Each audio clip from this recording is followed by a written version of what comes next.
Eu vou começar então lhe perguntando já sobre ontem, ministro. Como é que o senhor viu esse dia de ontem, né, de manifestações à democracia, de apoio à justiça eleitoral? Que leitura que o senhor faz do dia de ontem?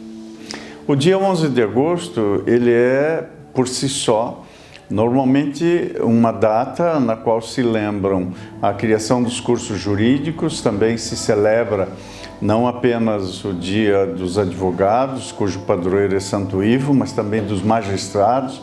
Portanto, já é no calendário uma data que todo ano enseja um conjunto de comemorações e celebrações. Nesse ano, de um modo especial, o que se percebe é que a data também serviu de mote para manifestações em defesa da democracia, do Estado Democrático de Direito, do respeito ao escrutínio das urnas, e vejo essas manifestações como uma resposta da cidadania, segundo a qual o direito de escolher não pode ser retirado de ninguém. O direito de respeitar o resultado das escolhas através da soberania do voto popular também não pode ser retirado de ninguém.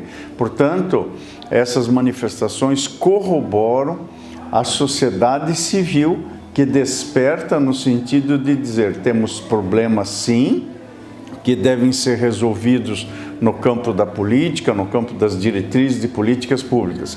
Mas para que isso ocorra, é preciso preservar a democracia, esse canteiro de obras que é uma condição de possibilidade para que o Brasil enfrente os seus problemas. Portanto, vejo essas manifestações aplaudindo-as, porque são a expressão da cidadania.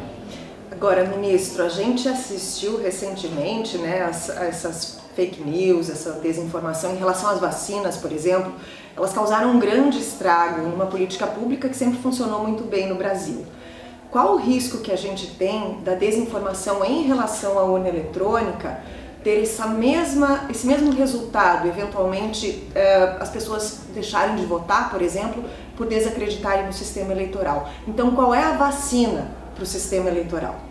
De fato, a disseminação de notícias falsas foi mesmo um vírus que iniciou já nas eleições de 2018, se observou nas eleições municipais de 2020 e para 2022, eu que já estou no Tribunal Eleitoral desde as eleições de 2018, como ministro integrante da Corte, nós fomos adotando um conjunto de procedimentos, primeiro para buscar a primeira vacina contra a desinformação, que é ter informação de qualidade e em quantidade para se contrapor às falsas informações disseminadas. Isso significou, portanto, que nesses anos todos nós levamos a efeito um conjunto de procedimentos e atividades, como, por exemplo, através de uma diretriz que nós a denominamos de regulamentação autorregulamentada, ou seja, sentar em torno da mesa com as plataformas digitais, com as redes digitais de um modo geral, e juntos sugerir que sejam, e de fato foram, adotadas políticas de integridade. Veja que recentemente o YouTube tem adotado, como adotou, tirar do ar, que é uma medida drástica, mas que às vezes é necessária, determinadas afirmações que são inegavelmente inverídicas, ou dizendo numa palavra, são efetivamente mentirosas. Então, as redes sociais, as plataformas, terem adotado isso foi um passo muito grande para esse primeiro modo de combate. Combate-se fake news com muita informação, informação de qualidade. Combate-se notícia falsa com informação verdadeira. Ao mesmo tempo, dessas parcerias com as plataformas, nós criamos uma Frente Nacional de Combate à Desinformação. Temos hoje no Brasil inteiro, capilarizados nos 27 estados, por meio dos tribunais regionais eleitorais, milhares de pessoas.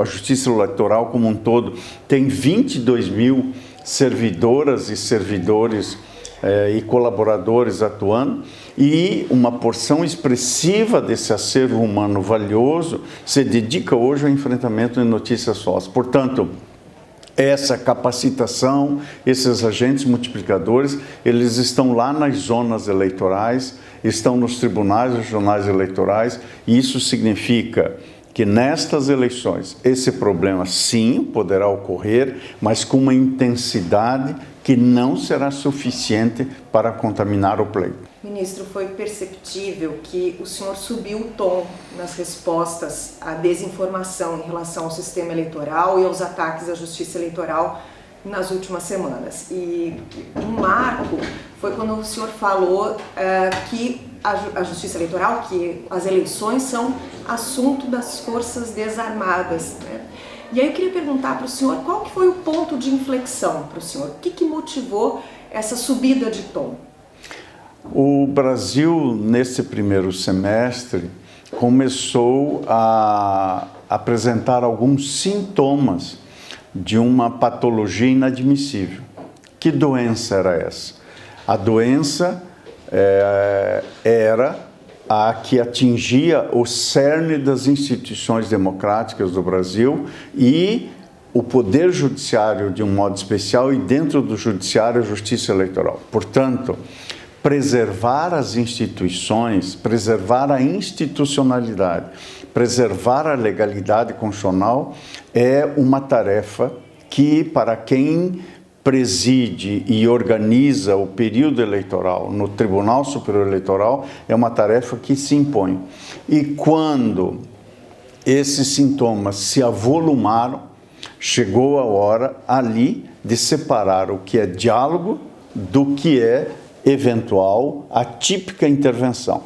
Separar o que é colaboração, o que é cooperação, sempre bem-vinda, de todos os setores, indistintamente, daquilo que representa uma tentativa indevida de intervir, ainda que reflexamente, no procedimento eleitoral. Nesta hora, foi necessário que a Justiça Eleitoral, e assim o fizemos, se alçasse precisamente no seu lugar, que é o lugar de dizer que o que prevalece é a Constituição Federal. E a Constituição Federal atribui à Justiça Eleitoral a tarefa de organizar, realizar as eleições e proclamar os eleitos. A mais ninguém. A mais ninguém. E a Justiça Eleitoral é, portanto, uma força desarmada. A sociedade civil só deve se armar do voto, porque a eleição é um meio não violento, é a forma pacífica que a sociedade tem de expor os seus dissensos escolhendo um ou outro candidato. E, portanto, essa patologia que começou a se mostrar no começo do ano, e ela foi, digamos, apresentando sintomas um pouco mais graves, necessitava de uma resposta institucional que nós demos no meado do mês de maio, no curso do teste público de segurança das urnas, para separar o que é fato do que era boato, para separar a narrativa daquilo que é verdadeiro. E o que é verdadeiro é que sem instituições fortes, sem instituições democráticas fortes, nós nos aproximamos de um abismo e de um caos. O Brasil não merece isso. E por isso que as instituições precisavam reagir como estão reagindo e como a sociedade civil também está reagindo. Nesse momento, a voz sobe um pouco o tom na defesa da institucionalidade. Ministro, foi um erro trazer as Forças Armadas para fiscalizar, para entrar no grupo que fiscaliza o processo eleitoral? Não, não foi, porque se nós olharmos desde 2012, para só tomarmos os últimos 10 anos, estamos em 2022, retrocedamos a 2012. 2012, 14, 16, 18, 20, as entidades fiscalizadoras foram cada vez mais, o seu elenco, o rol das entidades se ampliando. E isto é bom para a transparência do processo eleitoral. Isto é bom para a visibilidade de todo o conjunto de auditorias pelas quais todo o sistema eletrônico de votação a cada eleição passa. Portanto, todos os partidos políticos que têm assento no Congresso Nacional, hoje são 21, participam dessas entidades. Foi ampliado progressivamente para chamar o Conselho Nacional de Justiça, já fazia parte o Ministério Público Eleitoral, a Controladoria Geral da União, a Ordem dos Advogados do Brasil, a Polícia Federal e seus técnicos que nesses 10 anos que eu estou citando, aportaram contribuições importantes para aumentar a transparência do processo eleitoral e que a Justiça Eleitoral recebeu, as próprias Forças Armadas, que desde algum tempo já participam desses procedimentos e, aliás, estiveram lá atrás, até mesmo na colaboração da própria formulação da urna eletrônica, que foi um produto de muitas inteligências e muitas mãos. Portanto, todas essas entidades, mais as entidades do Sistema S, a Confederação Nacional da Indústria, ou seja, o rol das entidades fiscalizadoras é um procedimento de legitimação da segurança, atestando, de fato, que o procedimento é seguro, ou naquilo que pode melhorar, emitindo sugestões que podem ou não, dependendo de serem factíveis, acolhidas pela Justiça Eleitoral. E essas participações, portanto, foram importantes. Algumas das sugestões que chegaram dentro do prazo, e quando eu digo dentro do prazo, a Constituição estabelece o prazo da anualidade, ou seja, qualquer alteração legislativa para uma eleição como esta de 2 de outubro, o Congresso precisa editar essa alteração até 1º de outubro do ano anterior. E o Tribunal Superior Eleitoral tem o prazo de até 5 de março do ano da eleição para regulamentar. Passado aí, é como se começasse o campeonato e não se pode mudar regulamento no curso de um campeonato. Portanto, o que chegou até 5 de março nos permitiu adotar algumas soluções, como, por exemplo, neste ano, nós unificamos o horário de término das eleições às 5 horas da tarde, do dia 2 de outubro próximo, a eleição estará finalizada em todas as sessões eleitorais do Brasil. E até às 10 da noite, nós teremos o resultado das eleições gerais. Para presidente da República, 503 deputados, 27 senadores, 27 governadores e mais de 1.000 deputados estaduais. Portanto, essa uniformização é importante. Segundo, no momento que acabar a eleição às 5 da tarde, todos os boletins de urna serão automaticamente disponibilizados na rede mundial de computadores. Portanto, adotamos a transparência máxima, no sentido que entidades e associações, partidos políticos poderão acompanhar a própria apuração. Portanto, todos os cerca de 470 mil BUs, cada sessão eleitoral emite um boletim de urna, vão todos para a rede mundial de computadores. Nós triplicamos a base amostral dos testes aos quais as urnas submetem. Portanto, a presença das Forças Armadas nesta comissão é, na verdade, uma sequência desse tipo de atividades. Nada obstante, quando se convida alguém para tomar assento a uma reunião, faz-se no sentido que seja coerente com aquela reunião. Quando quem toma assento ou quem é representado por quem veio tomar assento desborda aqui ou acolá de suas funções, cabe a quem convidou, e foi o que nós fizemos, colocar limites. E o senhor tomou uma decisão essa semana, né, afastando então um dos membros da comissão que estava levando informações falsas, publicando informações falsas. O senhor acredita que esse tipo de ação ele serve como exemplo? Isso consegue evitar que situações como essa se repitam? Como resolver esse tipo de situação? O limite está exatamente no seguinte, se me permitir a expressão. A liberdade de expressão não pode ser usada para ser a expressão do fim da liberdade. Portanto, quem é chamado a colaborar há de vir com o pressuposto, com a premissa de que está indo colaborar para melhorar, para apontar eventuais vulnerabilidades. Mas quem é chamado a colaborar, se tem assumido como premissa que vai inspecionar algo que, a prioristicamente, a pessoa chamada a colaborar já entende e defende que não é um sistema válido, isso significa que aqui não temos colaboração, aqui nós temos um ataque e as instituições precisam se defender. E enquanto eu estiver na presidência do TSE, nós vamos defender nossa instituição, porque ao defender a justiça eleitoral, Nós estamos defendendo todas as pessoas que trabalham dentro da justiça eleitoral.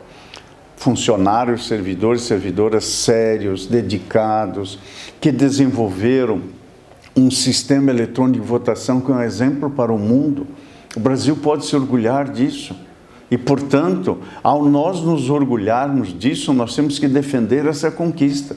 E defender essa conquista significa defender de quem quer que a ataque. E foi o que nós fizemos. O senhor está se despedindo da presidência. A gente pode esperar esse mesmo tipo de atuação com essa mudança à frente do tribunal? Como é que é essa transição, ministro? Como é que funciona? O que o senhor espera dessa transição à frente da presidência? Já na gestão do ministro Luiz Roberto Barroso, que me antecedeu e do qual eu era vice, ele, eu e o ministro Alexandre de Moraes, nós três éramos então os três ministros do Supremo com assento no Tribunal Superior Eleitoral, começamos a tomar um conjunto de decisões que são decisões centrais para os processos eleitorais a 6 mãos. Portanto, nós começamos juntos já na gestão do ministro Barroso.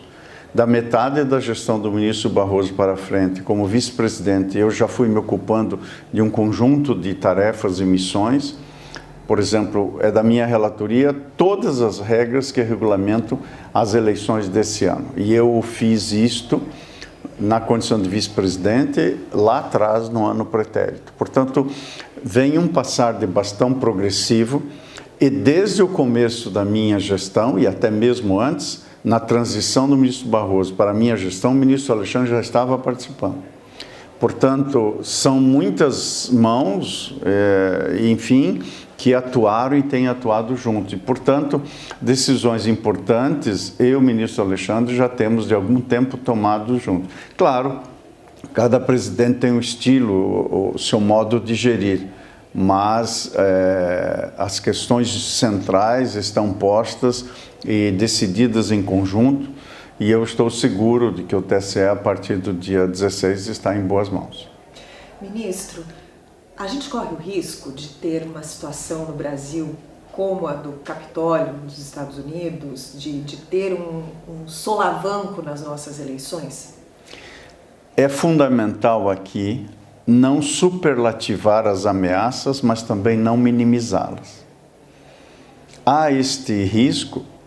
A resposta que eu tenho a dar é: a sociedade civil, as mentes e corações democráticos desse país, de todas as percepções ideológicas, mas os democratas do Brasil e, portanto, a sociedade civil deve sim estar com o sinal de alerta ligado. Nós não podemos tergiversar diante de ameaças. Quando se defende e uma alta autoridade pública defende a intervenção militar, isso significa uma voz do lugar dessa autoridade, que é uma voz que agride a Constituição. É uma voz que ofende a legalidade constitucional e as instituições. Isso é um sintoma que requer que estejamos de alerta. Quando há desfile de tanques ao lado da sede do Supremo Tribunal Federal, nós não podemos cruzar os braços. Juiz faz e deve fazer juízos de contenção. Mas diante de ataque às instituições, os juízes também, como os cidadãos e as cidadãs, não podem cruzar os braços. Portanto, é fundamental que estejamos em alerta, mas eu estou seguro, pela circunstância de ter vivido esses meses e presidido o tribunal, que o quadro que hoje se apresenta é um quadro cujas redes de proteção à democracia se elevaram. Na hipótese do Capitólio, tivemos 4 fenômenos importantes para rechaçar aquela aventura típica da barbárie. Em primeiro lugar, a reação forte e unânime do parlamento. Essa foi uma das missões que assumi da minha gestão. E por isso mantive diálogos permanentes com a mesa diretora do Senado e da Câmara, com todos os 21 partidos com assento no Congresso, todos sem exceção, estivemos juntos mais de uma vez com partidos que também não têm assento no Congresso, são mais 12, que também estiveram conosco em mais de uma reunião. Portanto, essa articulação institucional republicana em favor da democracia começa pelo parlamento. E, portanto, a posição do parlamento em momentos de crise é uma posição central, porque é uma condição de possibilidade do parlamento a defesa da democracia. Portanto, o parlamento é o primeiro que deve se levantar. Em segundo lugar, quando ocorreu o nefasto episódio do Capitólio, também se revelou importantíssimo e imprescindível ter imprensa livre e investigativa, que acompanhou os episódios, mostrou realmente ao vivo e a cores aquela invasão que representava uma ofensa inadmissível à democracia norte-americana. E o Brasil tem hoje uma imprensa livre e investigativa importante, e esse é um segundo fenômeno relevante. O terceiro fator, portanto, foi a reação da comunidade internacional. E a comunidade internacional repudiou a invasão do Capitólio. E hoje, no Brasil, o mundo está observando as eleições do Brasil, já. Não apenas pelas missões internacionais confirmadas, não apenas pelo número de observadores, que passará seguramente de mais de 100 observadores. Portanto, as eleições no Brasil se tornaram hoje um ponto de observação do mundo. E isso significa colocar exatamente a questão da democracia como uma questão planetária. Tal como o Papa disse que precisamos defender a casa comum, e ele tem toda a razão, a democracia também faz parte dessa casa comum. A democracia é o oxigênio que está dentro da casa comum, e nós precisamos respirar. E a comunidade internacional está atenta. E em quarto e último lugar, o papel das forças de segurança. Nos Estados Unidos, no Capitólio, as forças de segurança, as forças armadas norte-americanas, imediatamente foram ao Capitólio para defender a instituição. E é isso que se espera, e eu estou seguro de que assim será, que se espera das forças de segurança no Brasil, que dentro da legalidade institucional são forças de segurança do Estado e das instituições. E não estão, como não devem estar, atrelados a qualquer governo transeunte. E, ministro, em algum momento o senhor temeu ou teme pela sua segurança diante das ameaças que eu imagino que o senhor já sofreu e continua sofrendo? Aliás, o senhor sofre muitas ameaças pessoais? Essas questões de natureza pessoal, elas a rigor são inerentes ao cargo e à função que se tem e aos momentos que são vividos. Então é preciso colocá-las no seu devido lugar e, obviamente, tomar uma ou outra precaução eventualmente adicional que o protocolo de segurança recomenda, mas nada disso impediu ou vai impedir que nós façamos o trabalho. Nossa SC faz como ninguém faz.